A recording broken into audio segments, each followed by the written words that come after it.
está compuesta por un núcleo y un revestimiento que está formado por vidrio con una alta pureza. Tanto el núcleo como el revestimiento tienen un índice de refracción y el índice de refracción del núcleo debe ser siempre superior al índice de refracción del revestimiento. Si no se cumple esa condición, no es una fibra óptica. ¿Por qué tiene que cumplir esa condición? Porque la luz va a ser inyectada dentro del núcleo y por reflexiones totales sucesivas va a ir recorriendo el rayo de luz desde el extremo principal donde se inyecta la señal hasta el final sin perder ningún tipo de señal.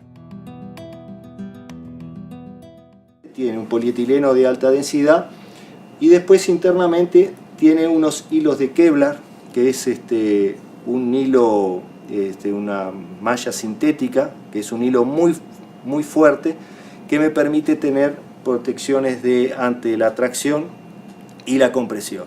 Con estos hilos es lo que se hacen los chalecos antibalas. Bueno, después la estructura del cable viene con el código de colores y es una estructura loose tube. Dentro de cada tubo de estos vamos a tener 12 fibras y esas 12 fibras a su vez tienen un código de colores. Hay una herramienta especial que me va a permitir cortar ese tubo y yo saco y las fibras quedan. Y aquí tenemos entonces las distintas fibras que componen este tubo.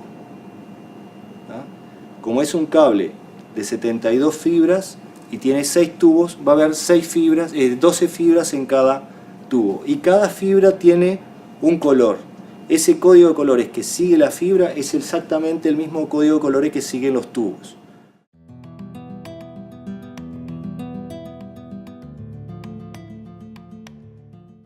¿Qué es una fibra multimodo? Una fibra multimodo está compuesta por un núcleo de 50 micrómetros o 62,5 micrómetros y un revestimiento de 125 micrómetros. Se llama multimodo porque me permite inyectar dentro de la luz más de un modo de transmisión. Esos modos de transmisión tienen un problema de dispersión en el proceso de recorrido de la señal a través de la fibra óptica. Ese proceso de dispersión lo que hace es que el pulso inyectado, cuando llega al extremo de la fibra, llegue abierto como que fuera una campana de Gauss. Eso que hace que las señales que se estén enviando, si la distancia utilizada para ese tipo de cable es muy larga, las señales empiezan a montarse unas sobre las otras. La fibra monomodo ese problema de dispersión no lo tiene porque lo que está inyectándose en la luz es un único modo, es como que pudiéramos inyectar un solo rayo de luz. Por lo tanto, ese rayo de luz, teniendo reflexiones sucesivas a lo largo del núcleo de la fibra, me permite tener distancias mucho mayores que una fibra multimodo. Un enlace que va a usar a la fibra óptica como medio de transmisión está compuesto por un equipo de transmisión. Ese equipo de transmisión está enviando pulsos eléctricos. Después hay un equipo que transforma la señal eléctrica a señal óptica. Esa señal óptica es inyectada en la fibra por medio de pulsos luminosos. Recorre la fibra a lo largo de todo su camino, pasando por los puntos de empalme, por los conectores intermedios o por todos los procesos pasivos del equipo, de la red de transporte, llegando a otro equipo al final del enlace, donde se transforma la señal óptica a señal eléctrica y después lo recepciona el equipo de transmisión.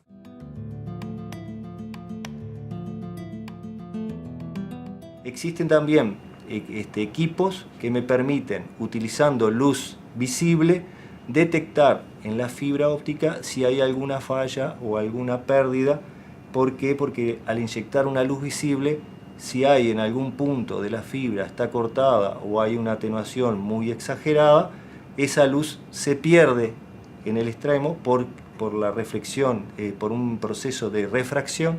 Entonces esa refracción hace que el rayo salga del núcleo de la fibra, por lo tanto puede ser visto. Entonces ese tipo de instrumento me va a permitir detectar las fallas que puede existir en una fibra en cortas distancias.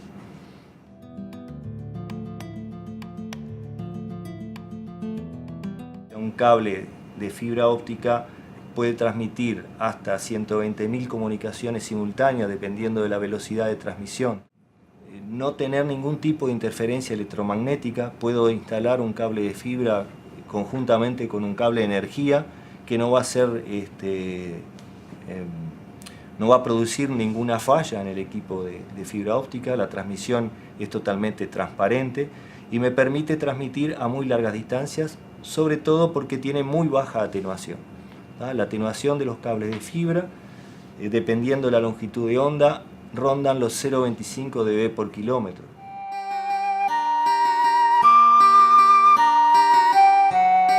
Para poder realizar un empalme de fibra óptica, lo primero que tenemos que hacer es quitarle la protección primaria que tiene la fibra. Es un acrilator que le permite tener flexibilidad.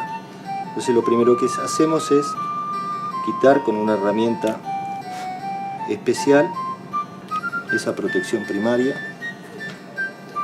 Después se limpia con alcohol isopropílico, se le saca el resto de la protección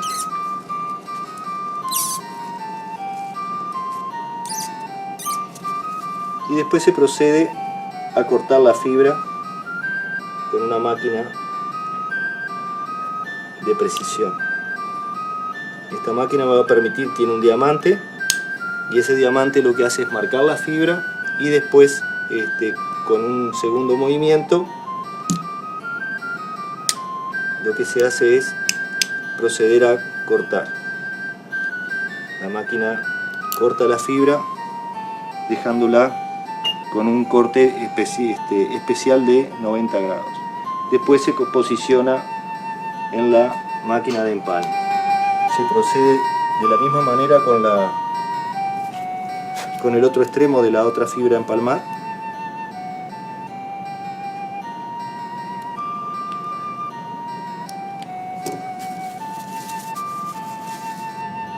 La máquina de empalme tiene unos electrodos, que es donde va a producir el arco eléctrico que va a fusionar ambas fibras. Una vez colocada la fibra en la máquina, se cierra la tapita de protección y después se procede. La máquina tiene un proceso totalmente automático y tiene un proceso donde se le da la orden de empezar a empalmar y hace todo el proceso de alineamiento. Esta máquina alinea por el núcleo, o sea que tiene un proceso de que la alineación que le está haciendo a la fibra es directamente viendo el núcleo y no el revestimiento.